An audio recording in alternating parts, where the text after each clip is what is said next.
We always talk about how people disappear who talk about Barack Obama and Michelle. What about what's her name? Oh God, the comedian. What was her name? God, come on. Oh, I see her face. She was so funny. God, I'll come up with it. You know how these things kind of you put it out there, it kind of comes back to you. But she died after she called uh, Michelle a tranny. Joan. Oh, Joan. It's not Baez. Not Joan Mitchell. Joan. It starts with a P, I think. Anyway, she died after she called Michelle a transsexual. Died, man. Boom, gone. Uh, but the president, he lied, and then you have Beto O'Rourke, who calls America racist, and he says that everything that we do, everything that we stand for, is racist. Hmm, interesting.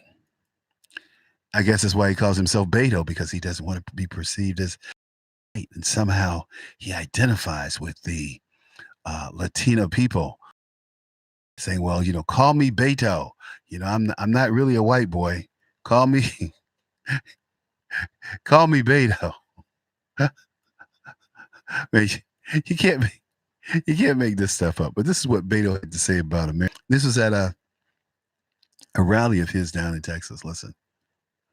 This is a country that has been defined by foundational, systemic, endemic racism since the very founding of this country, August 20th of 1619, the first time that a kidnapped African was brought here against his will and made to serve as a slave to build the greatness and the success and the wealth of this country, which his descendants would never be able to fully participate in. This is the reality of the United States of America, and sooner or later, it was going to find us. It wasn't a matter if, it was a matter of when. Wow. That's deep. What a disgusting country this is. That's deep. And man, I don't know how you can say those things about our country. I don't know how you can say those things with a straight face. When people are jumping in rafts that should be in swimming pools trying to paddle across the Mediterranean Sea. Plato says what the Second Amendment says. I don't care what the American people want. I'm going to take all your guns. They're killing flying. And let's play this clip. I want you to hear this. I can say it that he said it, but you need to hear it from the horse's mouth. Let's see if we can play it. I hate this thing. Okay. Uh-oh. I'm trying to play this clip. It doesn't look like it's loading. Hold on. We're going to play it here. But, Beto's clear. He says, hey, sorry, we're going to take all your guns. Yes, we're going to take your guns. When I become president, I'm going to take your guns because they're killing other Americans. You said, quote, Americans who own AR-15s and AK-47s will have to sell them to the government, all of them. The critics call this confiscation. Are you proposing taking away their guns, and how would this work? I am. If it's a weapon that was designed to kill people on a battlefield, if the high impact, high velocity round, when it hits your body, shreds everything inside of your body because it was designed to do that so that you would bleed to death on a battlefield, not be able to get up and kill one of our soldiers. When we see that being used against children, and in Odessa, I met the mother of a 15-year-old girl who was shot by an AR-15, and that mother watched her bleed to death. 15 in Odessa, in Midland, there weren't enough ambulances to get to them in time. Hell yes, we're going to take your AR-15, your AK-47. We're not going to allow it to be used against our fellow Americans anymore.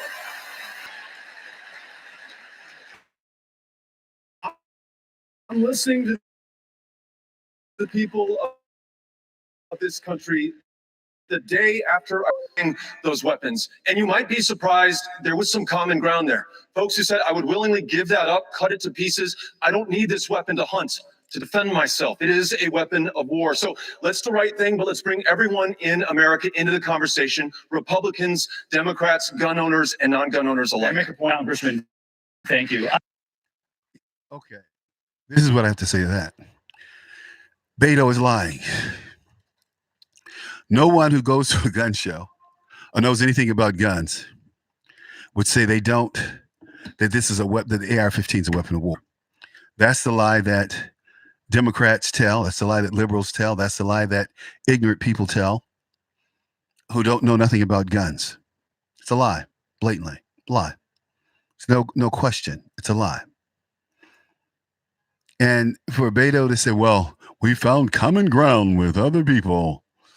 Yeah, but they say we're given common ground. As I said to some people today in our gym, I said, how did I phrase it?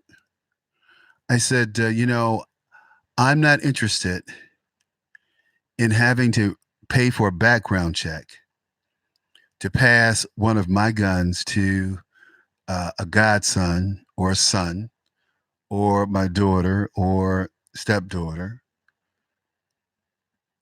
Why do they need a background check? What difference what is that going to do? What does that make any difference? It's stupid. And these people with all of these laws that they want to put on us are stupid. Especially, I was talking about this actress who went to see Ted Cruz. I was telling the story to some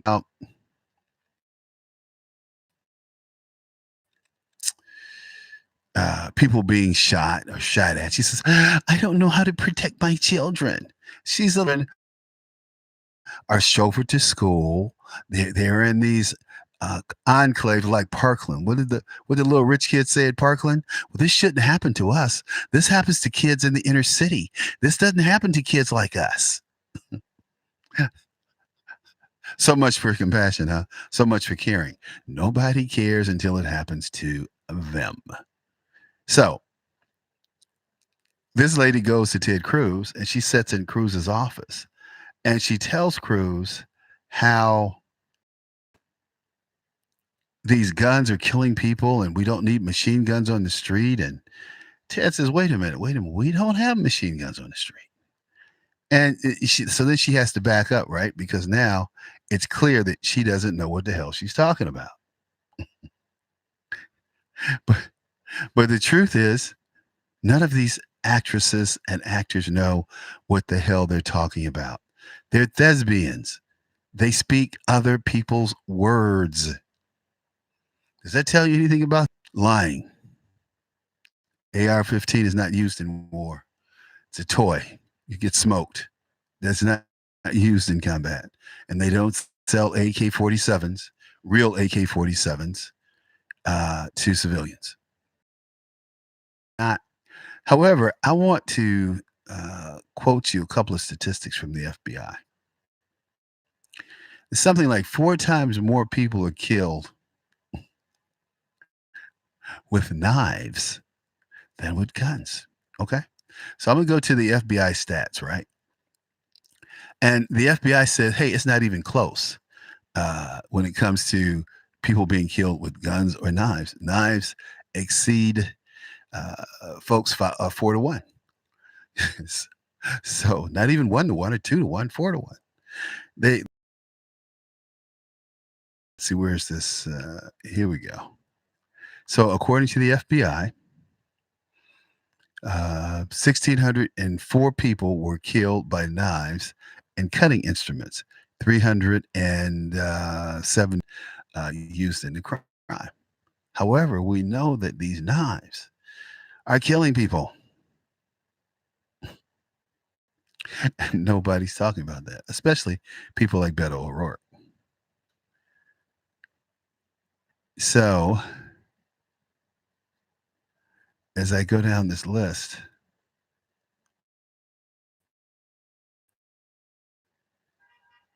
they're talking about the stats are saying that uh, knife murders far outnumber rifle statistics. In 2013, for instance, handguns far outnumber both knives and rifles in America's murders. So you want to take rifles, the AR-15, a rifle, the AK-47, a rifle,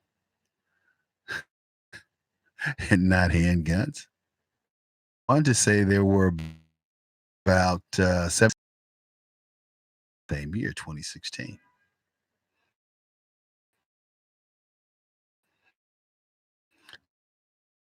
But handgun, it's amazing. I tell you, it's amazing.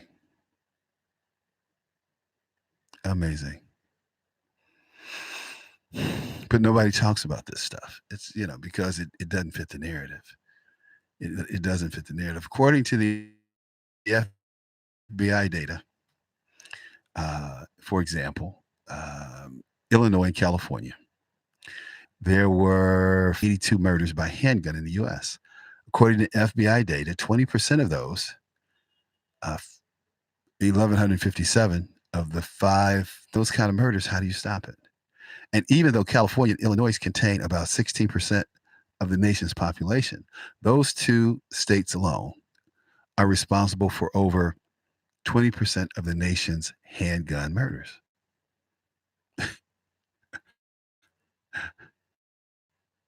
Wow. That's heavy, isn't it? I mean, we're talking stats here. We're not talking about how we feel. We're not talking about if, maybe. But Beto gets up this morning after the debate and doubles down on what he had to say. And I thought that was interesting. I'm like, this takes real balls. This guy comes back after making an ass of himself on national news. And he says, hey, wait a minute. That's not enough. I have to further embarrass. Not going to happen. Look, this is going to happen. No, cool. It's okay. That's okay. Okay. But Beto doubled down this morning as he was talking to the morning crew. And he made sure no one has an AR-15. Obama's lie. Okay. So the debate. Let's fast forward to the debate. I did not watch the debate. I'm just going to tell you straight up. Didn't watch the debate. Got home after a long day, and I decided, I'm going to sit down, which I did. Soak my shoulders, soak my knees, my back. Showered and decided to have some beef. This I couldn't watch it. I couldn't watch it. I was listening to it kind of on the radio. So Elizabeth Warren comes on, and overall they give Elizabeth Warren, the New York Times guys give her a 10. And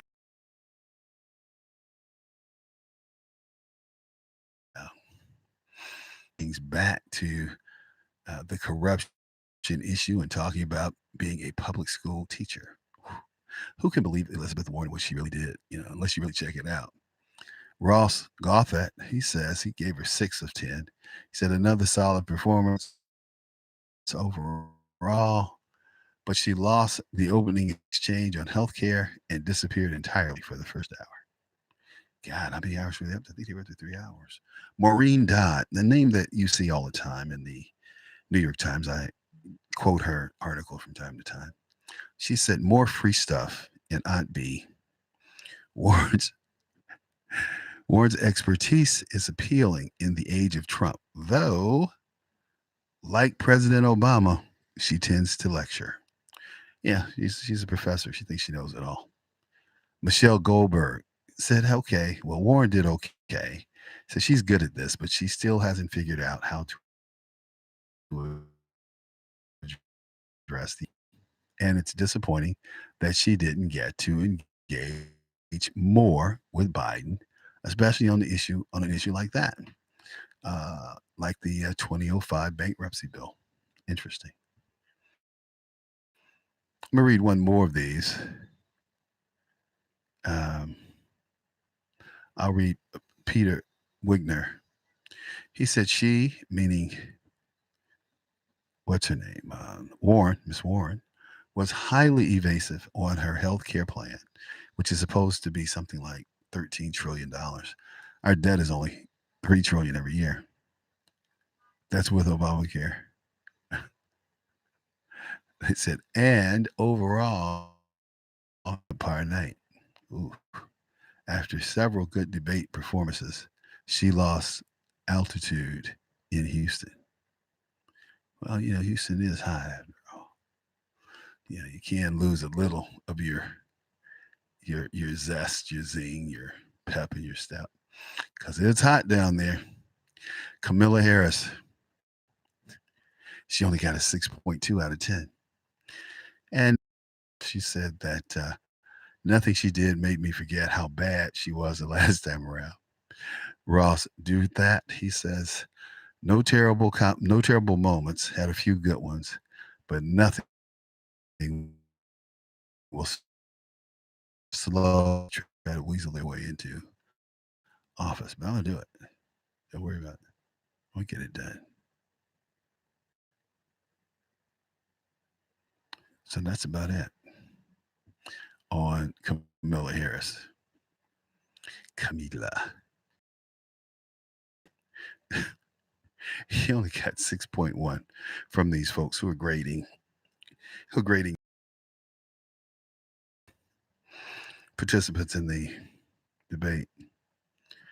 And he had to say that Corey Baker had he's so intense he kind of runs all over you. He continues to be the most consistently eloquent and engaging figure.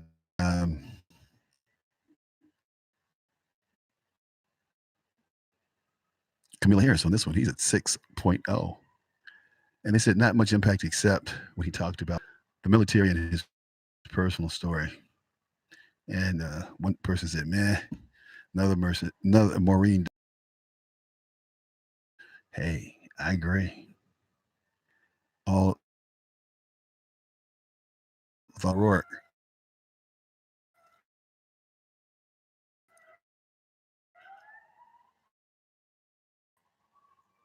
Gun regulation.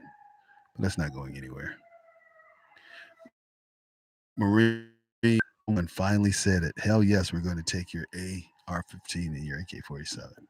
Ain't gonna happen, Marie. Sorry, baby.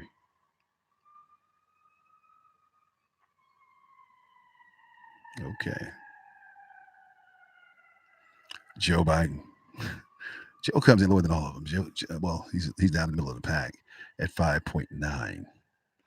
And Gail Collins said he started to garble in this third hour. But nothing terrible happened, so I guess he wins. That's what she said.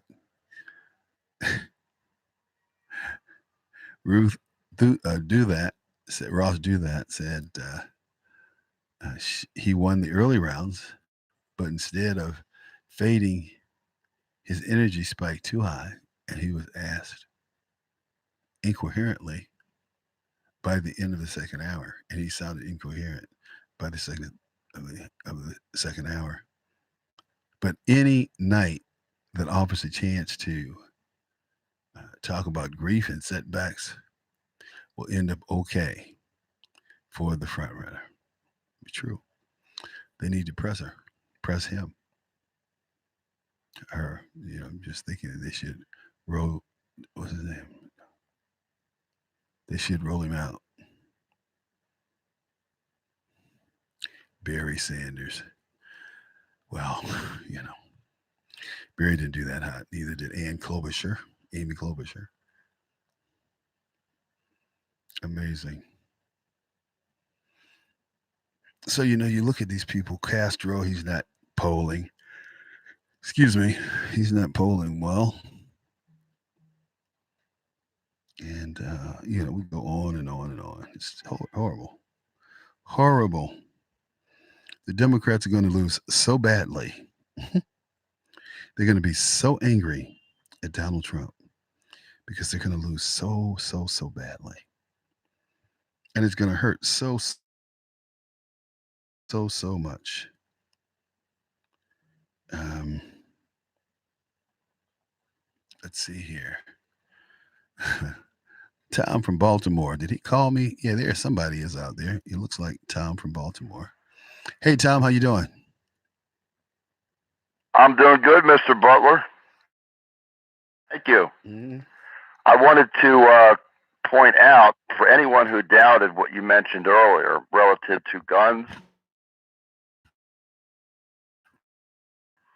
statistically speaking,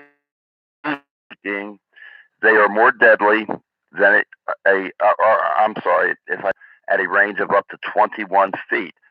I spent a career in law enforcement. In fact, they showed us a film in the Baltimore Police Academy. They used to show it during the first week of defense training, which came up about the second month. Because of so many people dropping out because the film was so horrifying, they ended up moving it towards the end of the academy near the 6-month mark.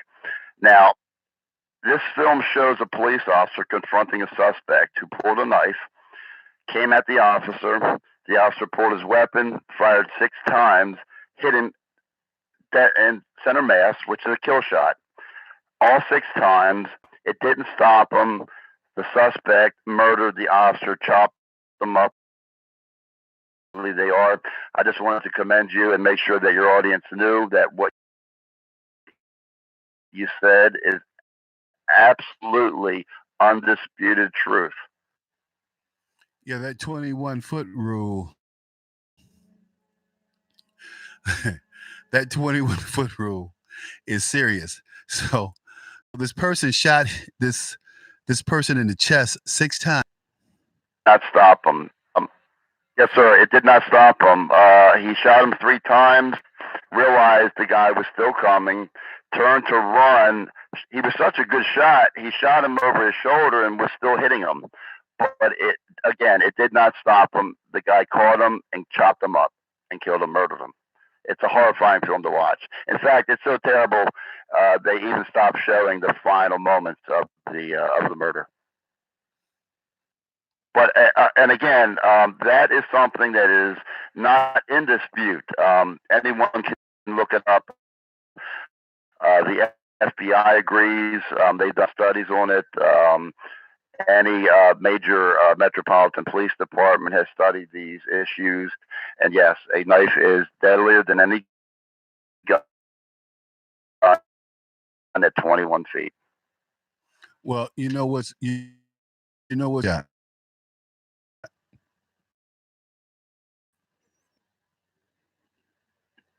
Tom,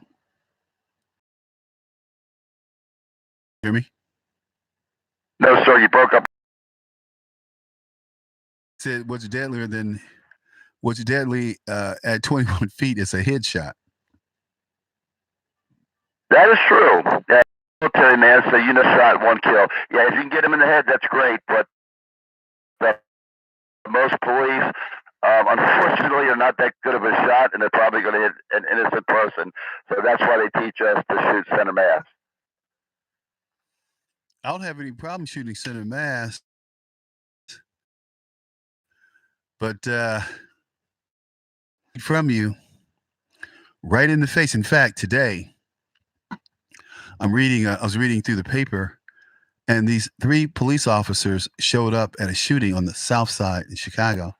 They found a young man, 21 years old, outside wounded, and they were walking up and down the street, just trying to figure out where this guy had come from, and it was a blood trail.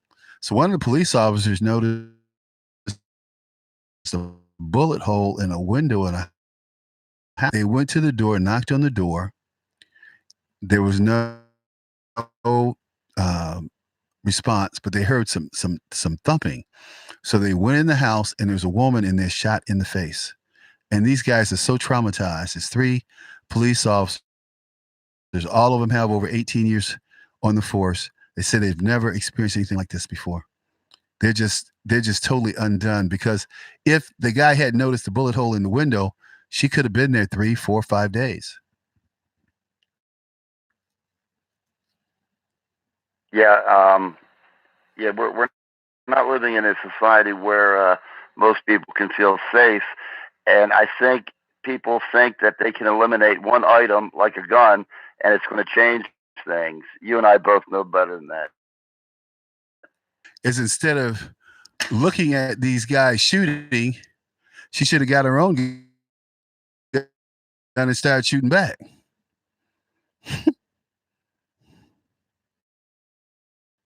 Absolutely, absolutely. And and I'm not telling you anything you don't know. The politicians don't want the people to have weapons because that way we wouldn't need to depend on them. They want us dependent upon them. It's pretty insidious if you think about it.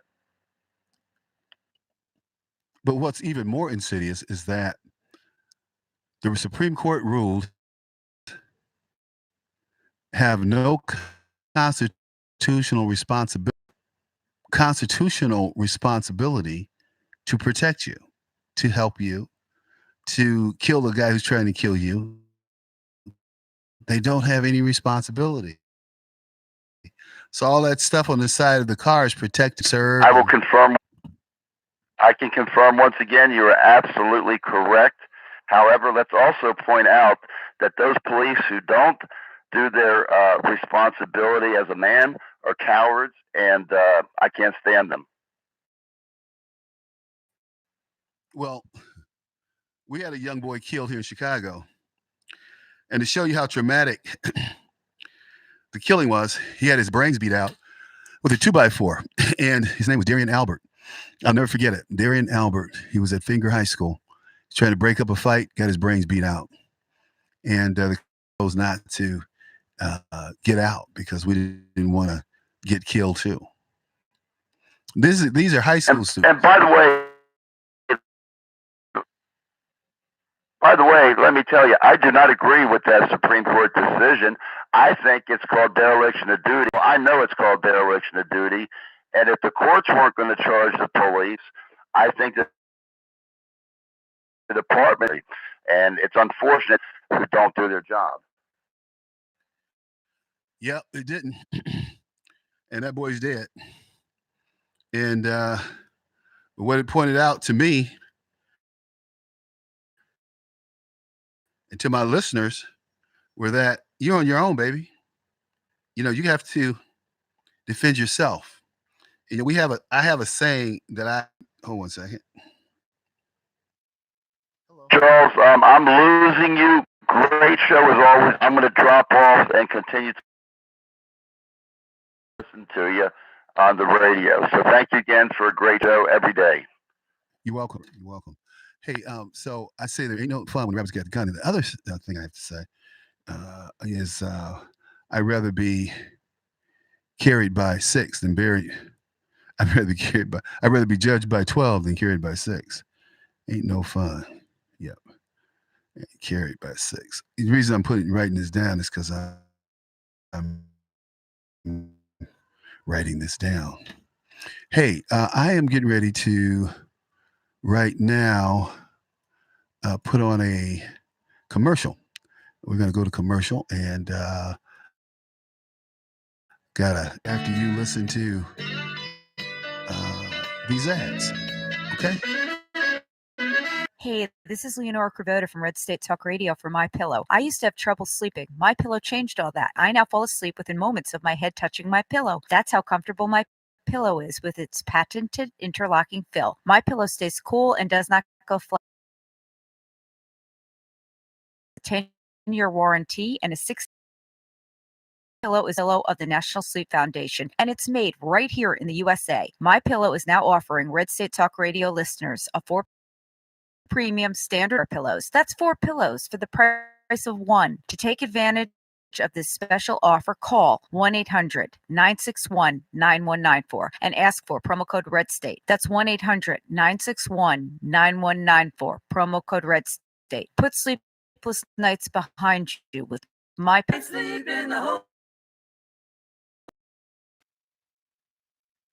and Lansing and South. That was pretty acceptable, but I'm happy to say your staff really made it easy for us, and the transition couldn't have been smoother.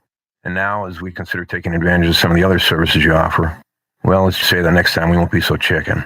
Thanks, Kim. Just call me at 630-242-1507. That's 630-242-1507. Or check us out at the web at precisionpayroll.com. That's precisionpayroll.com.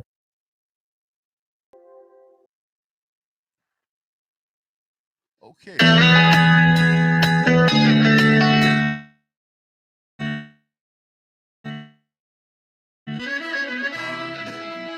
I want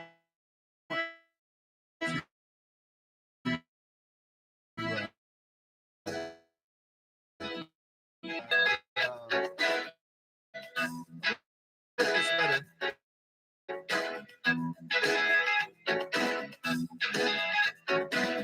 Yeah, I read this letter yesterday, and I'm going to read it again today. Read this letter yesterday. Going to read it again today. Hey, Jerry, what do you need? You go. Yeah, you can do what you have to do. Okay. Um, let's see. So this letter is from 145 different CEOs. It's crazy. It says our hearts are with the victims, their families and loved ones, and all those affected by the millions of Americans whose lives have ever been altered by gun violence. Every day, hundreds of Americans are shot and killed, and hundreds more are wounded.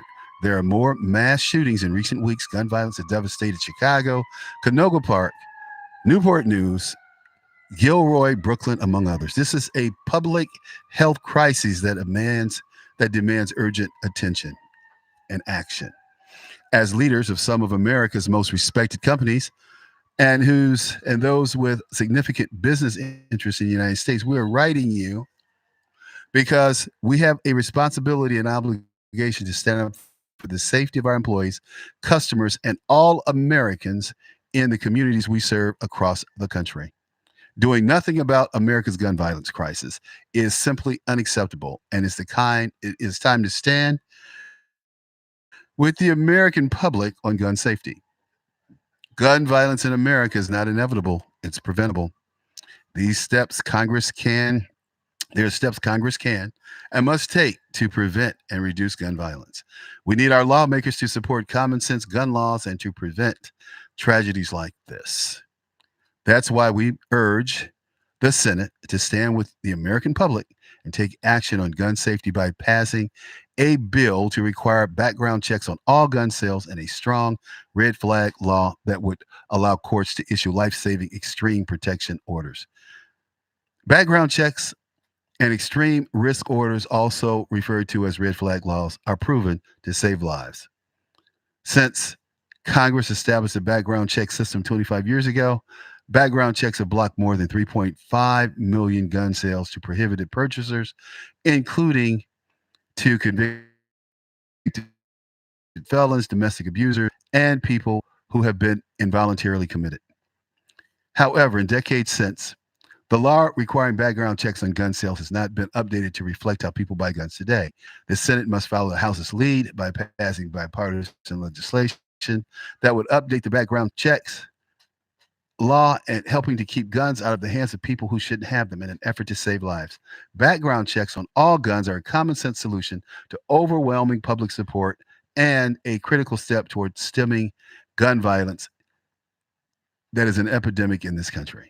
Perpetrators of mass shootings, school shootings, and hate crimes often display warning signs before committing violent acts. Additionally, people who end their lives with a gun also show signs that they are in crisis before they act. Interventions in states with extreme risk laws have already prevented potential tragedies. Expanding extreme risk laws to enable families and law enforcement nationwide to intervene when someone is at serious risk of hurting themselves or others is critical to preventing future tragedies. These proposals are common sense, bipartisan, and widely supported by the American public. It is time for the Senate to take action. Sincerely. And they talk about organizations with more than 500 people.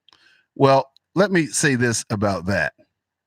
All these people with organizations more than 500 people, they probably live in gated communities. I'm looking at the president and CEO of Levi Strauss, Chip Berg. You know he lives in a gated community, and he has protection so that he doesn't get kidnapped and held for ransom.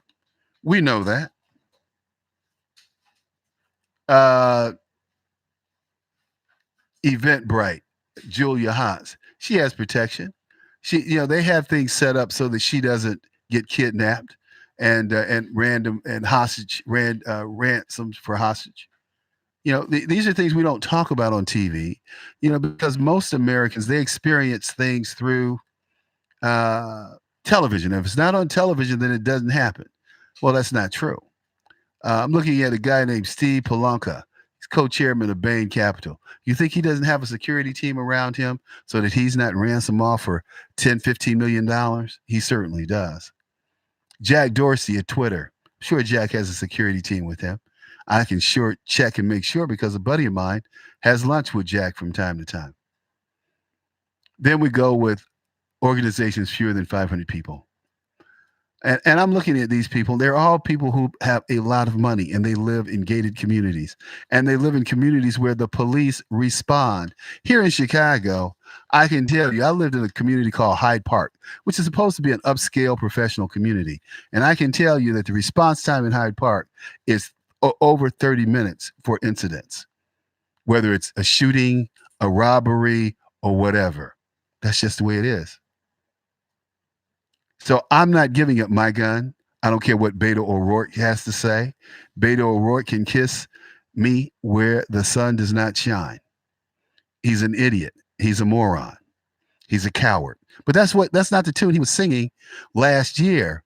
He was saying that he did not support buyback programs. Now he wants to take everybody's gun. Are these people stupid? Do they understand we have a Second Amendment? Do they understand that what they think? I mean, it's kind of like Barack Obama. Mr. President, what have you been in charge of? And he said, well, my presidential campaign. And he wasn't lying. That's the only thing he'd ever. The question becomes for all of you out there, when someone's trying to break in your home in the middle of the night and you pick up the phone and guess what? Your phone line's been cut. So the phone line's dead. Nobody thinks about that. They talk about the burglar alarm and the security system. Nobody talks about having a radio backup. Because guess what? If I'm gonna break in somebody's house, I'm a professional. I used to get trained to do this stuff. Go get people. I'm going to make sure that there's no communication going out of that building. So in your home, things going to happen. We cut the phone lines. Okay, so people have cell phones. But that cell phone is not connected to what? The cell phone's not connected to your burglar alarm system. So if I come in your house, but I've cut your phone lines, you're in trouble unless you have a radio transmitter. While someone's calling you, waiting for you to pick up the phone and tell them the code. And you can't remember the code because you haven't in the last 3 years and you don't know what. Sir, what is the code? Ma'am, what is the code?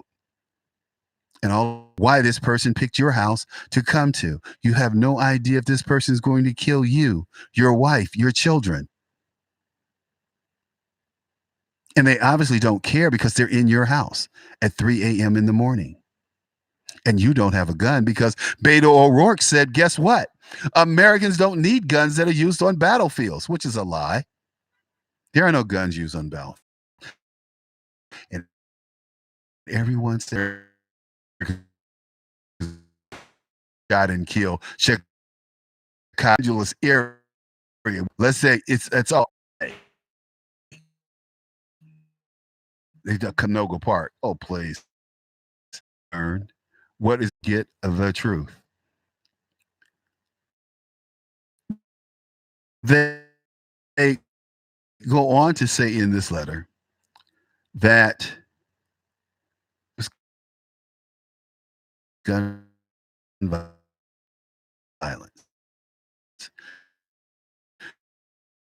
Well, the people from